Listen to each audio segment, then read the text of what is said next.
Hello friends, welcome back. तो आपको याद होगा पिछले लेक्चर में हम लोग थर्मोडायनेमिक्स का जो थर्मोडायनेमिक रिलेशंस चैप्टर था उसमें Cp ग्रेटर देन Cv क्यों होता है हम लोग वो पढ़े थे। आज हम लोग एनर्जी इक्वेशन देखेंगे जो हमारा चेंज इंटरनल एनर्जी का जो होता है हमारा आइडियल गैस के लिए क्या होता है, फिर अगर हमारे पास रियल गैस है तो उसके लिए क्या होता है, ये सारा हम लोग आज देखने वाले हैं। तो चलिए शुरू करते हैं। तो थोड़ा सा ध्यान देने वाला बात यहाँ पे ये है कि अभी हम लोग एनर्जी इक्वेशन देखने वाले हैं। एनर्जी इक्वेशन को डिराइव करने से पहले हम लोग दो इक्वेशन देखेंगे। एक हमारे पास एक इक्वेशन, मेनली एक ही इक्वेशन देखेंगे TDS का। TDS is equals to DU plus PdV, ये इक्वेशन हमारे पास आता है। ये इक्वेशन कहाँ से आता है तो आपको पता होगा, DQ इज इक्वल्स टू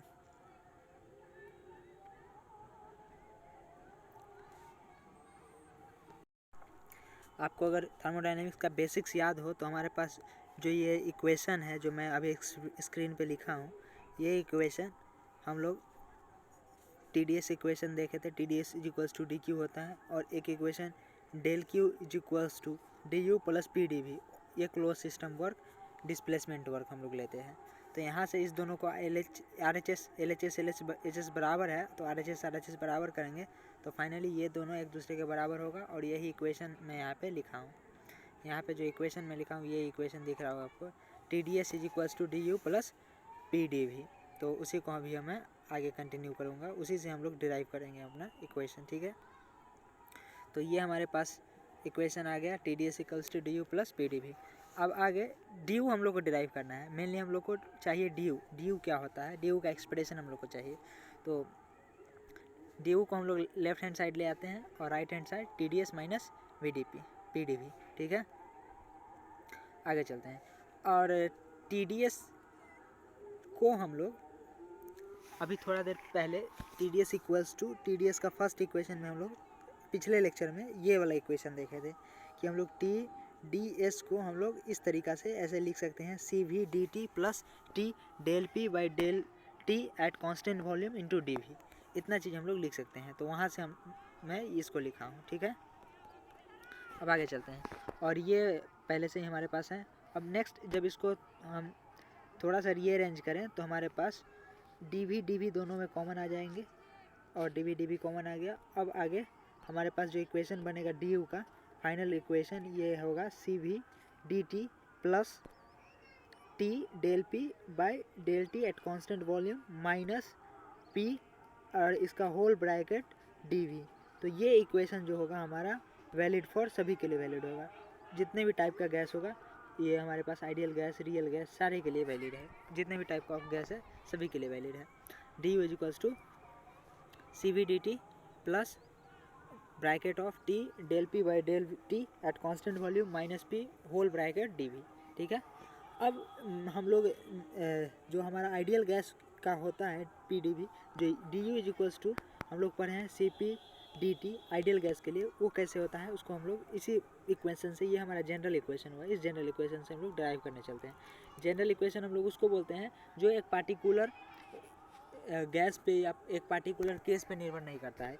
अब इस जनरल गैस से हम लोग सभी गैस के लिए, ये इस जनरल इक्वेशन से हम लोग सभी गैस के लिए चेंज इन इंटरनल एनर्जी निकाल सकते हैं, ठीक है। तो आइडियल गैस के लिए क्या कहानी है, आइडियल गैस के लिए कहानी ये है कि PV is equals to MRT। तो यहाँ से P is equals to MRV by V into T लिख सकते हैं, ठीक है। अब इसको थोड़ा सा और आगे हम सॉल्व अगर करें तो इसको अगर हम लोग partial differentiation with respect to temperature करें तो हमारे पास जो रिलेशन मिलेगा उस PdV जो हमारा ये है PV is equals to MRT, इसको जब हम लोग रीअरेंज किए तो ऐसा हमारे पास इक्वेशन मिला। और जब इसको हम लोग वॉल्यूम कांस्टेंट के रिस्पेक्ट में वॉल्यूम को कांस्टेंट रख के और इसको जब हम इंटीग्रेट करें, डिफरेंशिएट करें पार्शियल डिफरेंशिएशन, तो हमको मिलेगा del P by del T at constant volume is equals to MR by V, क्योंकि हमारे पास ये तीनों कांस्टेंट क्वांटिटी है। और इसका जो डिफरेंशिएशन होगा वो 1 होगा, ठीक है। आई होप इतना चीज़ तो क्लियर हुआ होगा, क्योंकि ये सिंपल टर्म है जो हम डिफरेंशिएशन हम लोग को आना चाहिए, ये छोटा छोटा डिफरेंशिएशन करना। अब नेक्स्ट इसको जब हम लोग थोड़ा सा और रीअरेंज करें तो ये इक्वेशन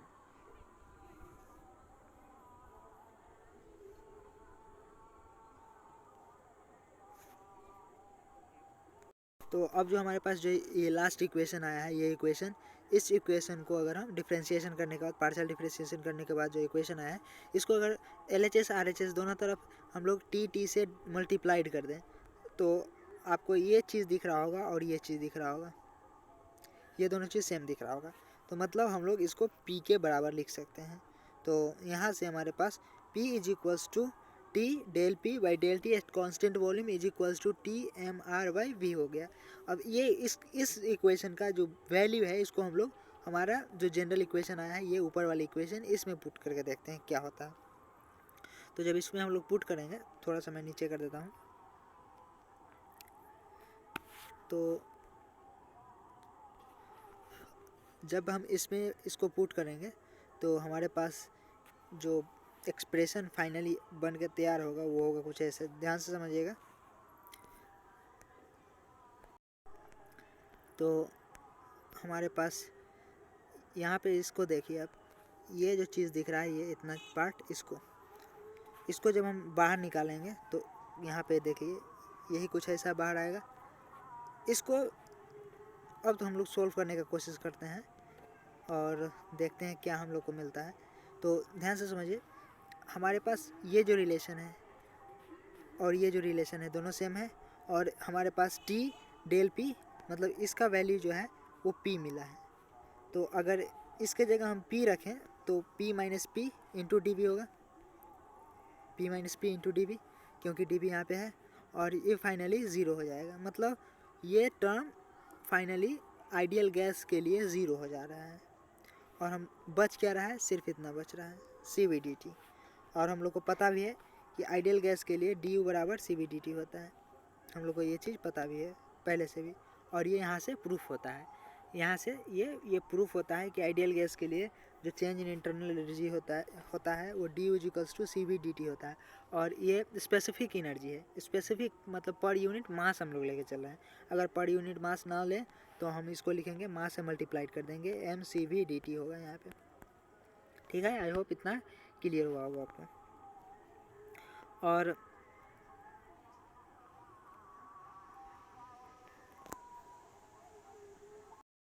और अभी तक हम लोग ये प्रूफ किए हैं कि आइडियल गैस का जो इंटरनल एनर्जी का फार्मूला होता है, चेंज इन इंटरनल एनर्जी का जो फार्मूला होता है वो CVDT होता है। अभी हम लोग प्रूफ करने चलते हैं कि आइडियल गैस का जो ये चेंज इन इंटरनल एनर्जी होता है सिर्फ और सिर्फ टेम्परेचर का फंक्शन होता है। ये हम लोग को पहले से पता है, अभी हम लोग इसको प्रूफ करेंगे, ठीक है। तो चलते हैं प्रूफ करने। तो अभी हम लोग को पता चला कि ये जो टर्म था T del P by del T at constant volume minus P into D V, ये ज़ीरो होता है आइडियल गैस के लिए, ठीक है। ये चीज़ हम लोग को पता चला अभी। तो चलिए थोड़ा सा आगे बढ़ते हैं, इस कैलकुलेशन को थोड़ा सा आगे बढ़ाते हैं। और ध्यान से अगर हम लोग देखें इस इक्वेशन को, अगर ध्यान से देखें तो इंटरनल एनर्जी, ये जो हमारा इक्वेशन है, इस इक्वेशन को अगर ध्यान से देखें तो इंटरनल एनर्जी जो है हमारा, एक मिनट, ये जो इंटरनल एनर्जी है, इंटरनल एनर्जी सिर्फ दो चीज़ का फंक्शन है, टेम्परेचर एंड वॉल्यूम का। इंटरनल एनर्जी जो है दो चीज़ का फंक्शन है, टेम्परेचर एंड वॉल्यूम का। अभी हम लोग इसको आगे कंटिन्यू कर रहे हैं। जब इंटरनल एनर्जी हम लोग दो चीज़ का फंक्शन मान रहे हैं, टेम्परेचर एंड वॉल्यूम का, जब हम लोग इंटरनल एनर्जी को दो चीज़ का फंक्शन मान रहे हैं, ये हमारा गवर्निंग इक्वेशन है। इसको यहीं तक छोड़ दीजिए और नीचे चलिए, यहाँ से नेक्स्ट कहानी स्टार्ट हो रहा है। नेक्स्ट कहानी में क्या हम लोग माने हैं, हम लोग ये एज्यूम किए हैं कि इंटरनल एनर्जी जो है दो चीज़ का फंक्शन है, टेम्परेचर एंड वॉल्यूम का, ठीक है।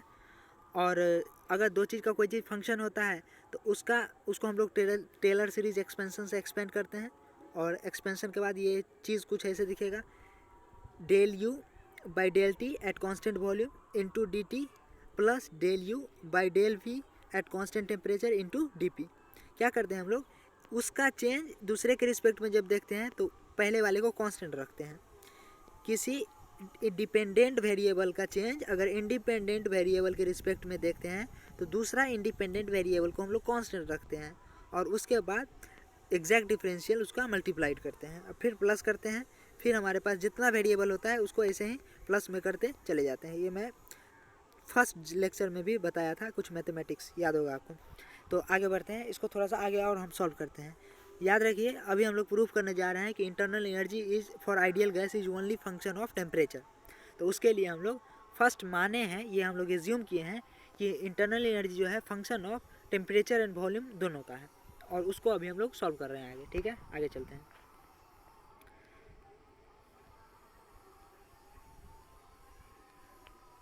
अच्छा, अभी हम लोग ध्यान से समझिएगा, अभी हम लोग दो इक्वेशन को कंपेयर करने वाले हैं।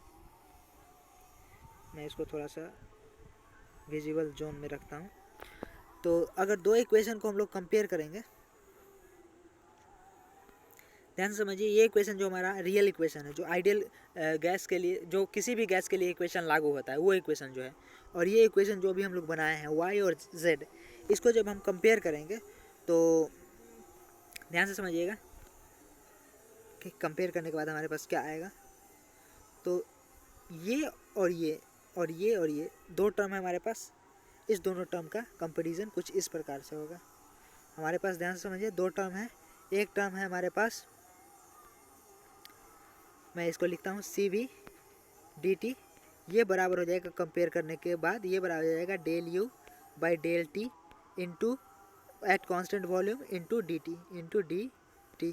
ठीक है, और ये डी टी से डी टी कैंसिल आउट हो जाएगा, ये डी टी और ये डी टी कैंसिल हो जाएगा।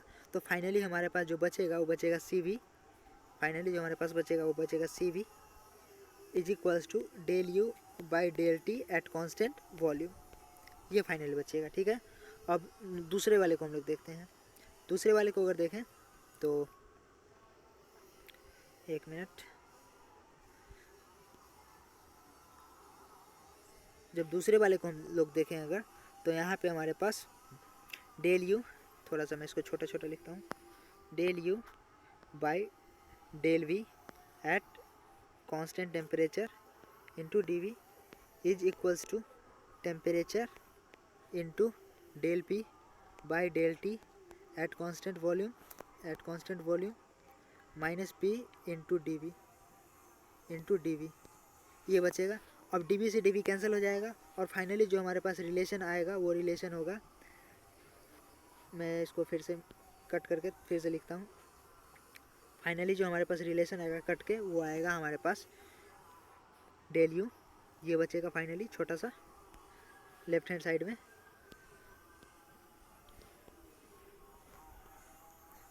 तो हमारे पास एक चीज़ बचा del U by del V at constant temperature is equals to, उधर से जो बचेगा वो बचेगा T into del P by del T at constant volume minus P, इतना चीज़ बचेगा।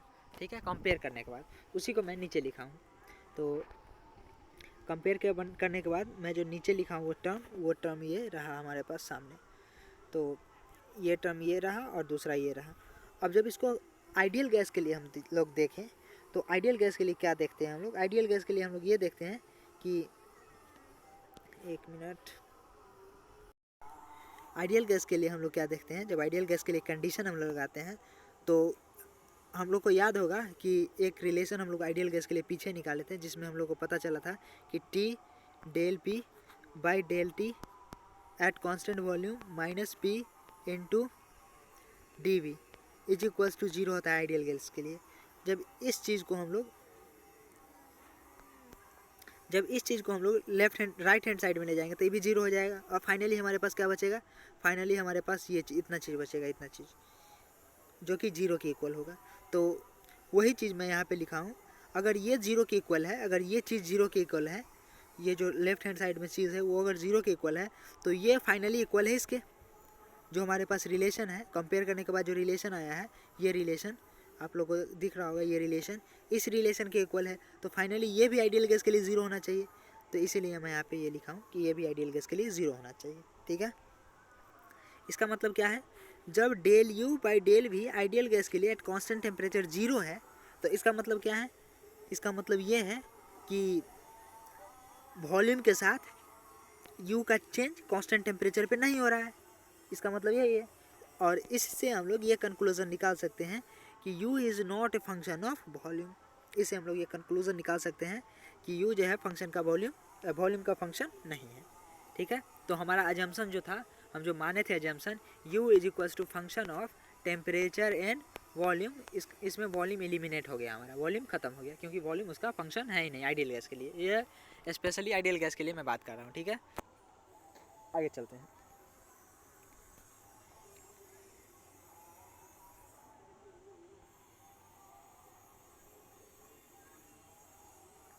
और जब आगे चले तो हम फर्स्ट अजम्पशन क्या माने थे? फर्स्ट अजम्पशन माने थे कि u is function of temperature and volume. अभी हम लोग अजम्पशन फिर से वापस मानने जा रहे हैं, और अजम्पशन में हम लोग क्या मानेंगे?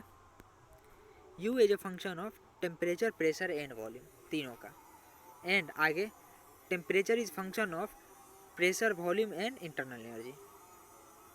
मैं बताया अभी हम लोग दो चीज़ और एज्यूम करने जा रहे हैं। फर्स्ट चीज़ जो एज्यूम करना है हम लोग को, वो है एज्यूम करना U internal energy is a function of temperature, volume and pressure. And second चीज़ जो है वो है temperature is a function of pressure, volume and internal energy. ये दो चीज़ हम लोग मानने जा रहे हैं। और याद होगा फर्स्ट क्लास में मैं एक मैथमेटिक्स बताया था कि अगर हमारे पास कुछ ऐसा टर्म आ रहा है तो हम लोग इसको पार्शियल डिफरेंशिएशन के टर्म में कुछ ऐसे लिख सकते हैं। तो इसमें क्या लिखेंगे हम लोग? इसमें हम लोग del P by del V at constant temperature, del P by del V at constant temperature into del V by del U, into del V by del U at constant temperature, into del U by del V at constant temperature. देखिए, ये हमारा रहा del V, ये हमारा रहा del U at constant temperature. ठीक है, आगे चलते हैं। Into del U by del P at constant pressure, तो एट कॉन्स्टेंट टेम्परेचर, सॉरी, और एट कॉन्स्टेंट टेम्परेचर। तीनों को हम लोग कॉन्स्टेंट टेम्परेचर पे लिए, तीनों को हम लोग कॉन्स्टेंट टेम्परेचर पे लिए, तो इसको हम लोग 1 के इक्वल कर सकते हैं। ये हमारा फार्मूला से आता है, फर्स्ट क्लास में मैं फार्मूला बताया था वहाँ से आता है। ठीक है, और आइडियल गैस के लिए अभी हम लोग निकाले हैं कि del U by del V जो होता है एट कॉन्स्टेंट टेम्परेचर वो तो 0 होता है, हम लोग अभी जस्ट निकाले हैं। तो इसका मतलब है del U by del V at constant temperature जो है, del U by del V at constant temperature है, वो अगर 0 है तो ये सारा टर्म 0 हो जाएगा। मतलब del P by del V at constant volume into del U by del P at constant temperature, ये भी 0 के इक्वल हो जाएगा क्योंकि ये तो 0 है। ठीक है, इतना बात समझ में आ रहा होगा आई होप। ठीक है, तो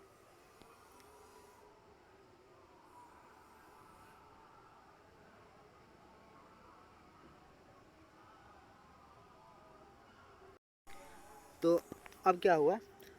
अब हमारे पास एक टर्म एलिमिनेट हो गया, एक टर्म ये 0 के बराबर हो गया। ठीक है, और हमारे पास 2 टर्म और बचा है। 2 टर्म और जो बचा है उसको ध्यान से समझिए कैसे हम लोग टेक कवर कर रहे हैं कि ये जो 2 चीज़ है हमारे पास, del P by del V at constant temperature into del U by del P at constant temperature, del U by del P at constant temperature, ये जो दोनों चीज़ हमारे पास है, इसमें से कोई एक चीज़ 0 के इक्वल होना चाहिए, तभी तो दोनों का प्रोडक्ट 0 होगा। तो कोई एक चीज़ 0 के इक्वल होना ही चाहिए, तभी 0 के बराबर होगा, 0 का प्रोडक्ट होगा, 0 इंटू समथिंग 0 आने वाला है। तो एक बात हम लोग पढ़े हैं कि del P by del V, जो del P by del V है एट कॉन्स्टेंट टेम्परेचर, किसी भी गैस का अगर टेम्परेचर हम लोग कॉन्स्टेंट करें, अगर प्रेशर बढ़ाएं, ध्यान से समझिएगा, हमारे पास एक कोई गैस है, उसको अगर कांस्टेंट टेम्परेचर में एक पिस्टन सिलेंडर में हम लोग अगर डाल दें, तो अभी इसका प्रेशर मान लेते हैं P1 और वॉल्यूम V1, मान लेते हैं अभी इसका प्रेशर P1 और वॉल्यूम P1। अब जब इसको हम लोग कंप्रेस करेंगे तो क्या होगा? इसका प्रेशर P1 से बढ़ के P2 हो जाएगा, वॉल्यूम V1 से घट के V2 हो जाएगा। तो इसका मतलब क्या है? एक चीज़ बढ़ रहा है तो दूसरा चीज़ घट रहा है, मतलब इसका चेंज जो है हमेशा निगेटिव आने वाला है। कांस्टेंट टेम्परेचर पे इसका चेंज जो है हमेशा निगेटिव आने वाला है, क्योंकि एक चीज़ बढ़ रहा है दूसरा घट रहा है, तो फाइनल माइनस इनिशियल अगर करेंगे तो हमेशा एक चीज़ निगेटिव में आएगा ही आएगा। इसका क्या मतलब है, ये चीज़ तो ज़ीरो होने से रहा, इसका मतलब यही है सिंपली कि ये जो हमारे पास टर्म फर्स्ट टर्म है वो ज़ीरो होने से रहा, ये टर्म हमारे पास ज़ीरो नहीं होने वाला है। तो ज़ीरो कौन होगा फाइनली, जो सेकेंड बचा हुआ है वो टर्म ज़ीरो होगा। जब फर्स्ट टर्म ज़ीरो नहीं हो रहा है तो सेकेंड बचा हुआ है वो टर्म ज़ीरो होगा, तो ये टर्म ज़ीरो होगा। इसका मतलब क्या है कि del U by del P at constant temperature. अच्छा, ये जो है आइडियल गैस के लिए हम लोग एज्यूम किए हैं, ये जो है हम लोग आइडियल गैस के लिए एज्यूम किए हैं, और ऊपर जो हम लोग इसको ज़ीरो किए हैं वो भी आइडियल गैस मान के ही ज़ीरो किए हैं, ठीक है। तो अभी क्या होगा, अभी होगा ये कि अब ये इसको del U by del P at constant temperature, del U by del P at constant temperature zero के बराबर हो जाएगा। इसका क्या मतलब है, इससे हम लोग एक कंक्लूजन ये निकाल सकते हैं कि जो इंटरनल एनर्जी का चेंज है वो प्रेशर के चेंज के साथ कोई भी चेंज नहीं दिखा रहा है। जो इंटरनल एनर्जी का चेंज है वो प्रेशर के चेंज के साथ कोई भी चेंज नहीं दिखा रहा है, मतलब ज़ीरो है। इसका क्या मतलब है, वो इंटरनल एनर्जी जो है वो पी का फंक्शन नहीं है, इंटरनल एनर्जी जो है वो पी का फंक्शन नहीं है।